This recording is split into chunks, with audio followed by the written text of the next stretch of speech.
پوری دنیا میں شیشہ حقہ پینا از ویری نارمل. ہم نے یہاں سارا یہ لاہور میں انہوں نے بندیال صاحب کو خیال آ گیا جی ان کو کسی نے کہہ دیا یہ نہیں ہے تو انہوں نے بھرتی کر دیا. شیشہ کیفز بند ہو گئے. شیشہ کیفز یہاں شیشہ کیفز نہیں ہے, یہاں کوئی بارز نہیں ہے, بیٹھنے کی جگہ نہیں ہے, کیفز نہیں ہے. بارز کیوں ہونی چاہیے یہاں پہ ساری پاکستان ساری دنیا میں یو اے ای میں ٹرکی میں ہر جگہ پہ بارز ہیں, لوگ بیٹھتے ہیں باتیں کرتے ہیں. بارز میں ضروری یہ نہیں ہے کہ آپ ڈرنک ہی ہوں. لیکن شراب کی اجازت بھی تو نہیں دے سکتے. کیوں نہیں دے سکتے؟ یو اے ای نے کیوں دی ہوئی ہے, ترکی نے کیوں دی ہوئی ہے؟ جس نے پینا ہے پیے, جس نے نہیں پینی نہ پیے. یہ شراب کی بات کر کے مولویوں کو آپ نے اپنے پیچھے ڈالے نا. میں نے کچھ نہیں کہا میں نے کچھ نہیں کہا. بسم اللہ الرحمن الرحیم. بسم اللہ وحدہ والصلاۃ والسلام علی رسول اللہ, اما بعد. یہ جو ویڈیو آپ نے دیکھی ہے فواد چودھری جو سابقہ ایک وزیر رہ چکا ہے پاکستان کا, اس کی باتیں آپ نے سن لی ہیں. یہ ایسے لوگ ہیں جو عوام سے ووٹ لے کے آتے ہیں, عوام سے ووٹ لے کے آتے ہیں, مسلمانوں سے ووٹ لے کے آتے ہیں, اور مسلمانوں سے ووٹ لے کے آنے کے بعد کام کون سے کرتے ہیں؟ کافروں والے.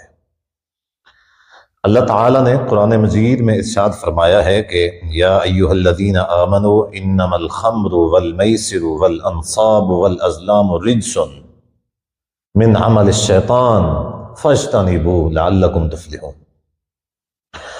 اب شراب کے بارے میں, جوئے کے بارے میں اللہ تعالیٰ کیا فرماتا ہے کہ رجسن ناپاک کام ہے, یہ پلید کام ہے.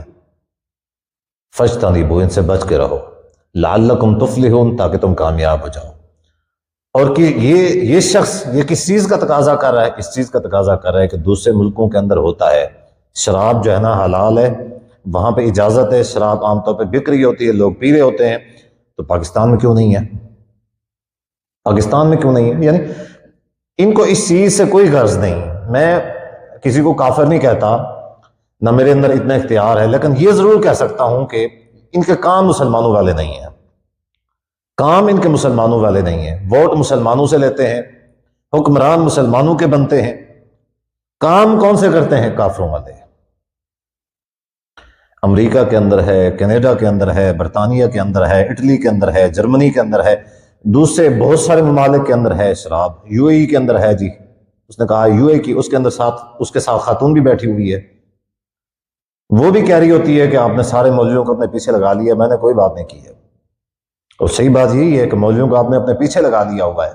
اس کی پہلے کی بھی کئی ساری اس طرح کی حرکتیں موجود ہیں. مسجد وزیر خان کے اندر یہ ڈھول لے کے لوگوں کے ساتھ پہنچ جاتا ہے, وہاں کے ڈھول ڈھماکے کرتا ہے. پہلے بھی کئی سارے معاملات میں دین کے بارے میں جسارت کر چکا ہے, مدارس کے بارے میں, علماء کے بارے میں جسارت کر چکا ہے. اب مسئلہ یہ ہے کہ دین کے علماء کے بارے میں, مدارس کے بارے میں, یہ تو ہم اس کو کوئی بڑا نہیں سمجھتے آج کے زمانے میں. لیکن بڑی بات یہ ہے کہ اللہ اور اللہ کے رسول کا جو حکم ہے, بندہ یہ کہنا شروع کر دے بھی دوسرے ممالک کے اندر ایسا ہے تو یہاں پہ کیوں نہیں ہے؟ کل کو اس نے یہ کہنا ہے کہ وہ جو فحاشی کے اڈے دوسرے ممالک کے اندر ہیں پاکستان میں کیوں نہیں ہے بھائی؟ تو اس نے اس طرح کی باتیں کرنی. میں صرف وہ لوگ ان کو بتانا چاہتا ہوں جو اس کو ووٹ دیتے ہیں, جو اس کو اچھا سمجھتے ہیں, یا جس پارٹی کے اندر اس طرح کے لوگ. اب یہ نہیں ہے, ایک بات ذہن میں رکھ لیں, میرا کسی سیاسی پارٹی سے کوئی تعلق نہیں ہے, میرا کسی سیاسی پارٹی کے ساتھ تعلق نہیں ہے. جس پارٹی کے اندر بھی اس طرح کے لوگ ہیں, ایسی پارٹیوں کو چاہیے کہ اس طرح کے لوگوں کو باہر نکال پھینکے. دعویٰ کریں ریاست مدینہ کا تو لوگ اس طرح کے رکھیں. ہم کیسے یقین کر لیں کہ تم لوگ جو ہے نا ریاست مدینہ بنا چاہتے ہو؟ تم لوگ اللہ اور اللہ کے رسول سے محبت کرنے والے ہو, کیسے یقین کر لیں ہم؟ اب افسوس کی بات یہ ہے کہ یہ اکیلا شخص نہیں ہے, اس پارٹی کے اندر بہت سارے لوگ ہیں, اور ہر پارٹی کے اندر اس طرح کے کچھ نہ کوئی لوگ ہیں. ہر پارٹی کے اندر اس طرح کے لوگ ہیں, موجود ہیں سیاسی پارٹی کے اندر, کہ جو کیا کرتے ہیں؟ اللہ اور اللہ کے رسول سے بیزار ہیں, اسلام سے بیزار ہیں, علماء سے, مساجد سے بیزار ہیں. اس طرح کے لوگ, ان کا مقصد انٹرٹینمنٹ ہوتا ہے, زندگی کو عیاشی کے ساتھ جینا ہوتا ہے, جو من میں آئے وہی کرنا ہوتا ہے, خواہشات کے غلام. ان کو تکلیف کی چیز ہوتی ہے اسلام سے, مولویوں سے, مدرسے سے. جس چیز کو اللہ نے حرام قرار دیا ہے, یہ کتنا بے شرمی کے ساتھ اس طرح کے لوگ پھر عوام کے اندر ووٹ لینے کے لیے آتے ہیں. اور کوئی مسلمان, کوئی اتنا بغیرت کیسے ہو سکتا ہے کہ جو اس طرح کے لوگوں کو ووٹ دے؟ اس طرح کے لوگوں کو ووٹ دینے کا مطلب یہ اسلام کی جڑیں کو کاٹنا، اسلام کی جڑوں کو کاٹنا، اس طرح کے لوگوں کو ووٹ دینا ہے۔ ظاہر ہے کہ اب یہ تو وزیر اعظم نہیں بنا، شیشے وہ جو ہوتے ہیں پتہ نہیں کیا چیزیں ہوتی ہیں پینے والی، کیفیز کے اندر کیفے نہیں ہے، یہاں پہ جی شراب خانے نہیں ہیں، اس طرح کی اور کوئی چیزیں ہونی چاہیے تھی جی۔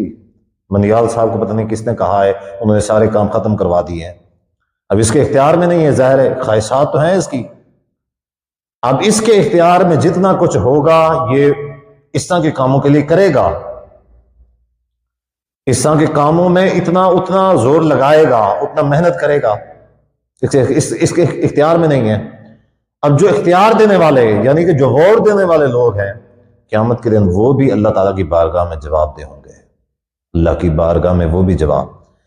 آپ سے گزارش صرف اتنی ہے کہ جس کو بھی ووٹ دیں، آپ کی اپنی مرضی ہے، ہمارا کسی سیاسی پارٹی کے ساتھ کوئی تعلق نہیں، لیکن اس چیز کو ضرور ملحوظ خاطر رکھ لیا کریں کہ قیامت کے دن آپ اللہ اور اللہ کے رسول صلی اللہ علیہ وسلم کے باغی تصور نہ ہوں۔ آپ ووٹ تو دے دیں، اب ظاہر ووٹ آپ نے دیا ہے، آپ ووٹ بھی دے رہے ہوں اور ساتھ میں مجرم بھی بن رہے ہوں، گناہگار بھی ہو رہے ہوں، تو ووٹ دیتے ہوئے کم از کم اس طرح کے اس کا خیال رکھا کریں کہ کہیں قیامت کے دن وہ ووٹ آپ کے گلے نہ پڑ جائے۔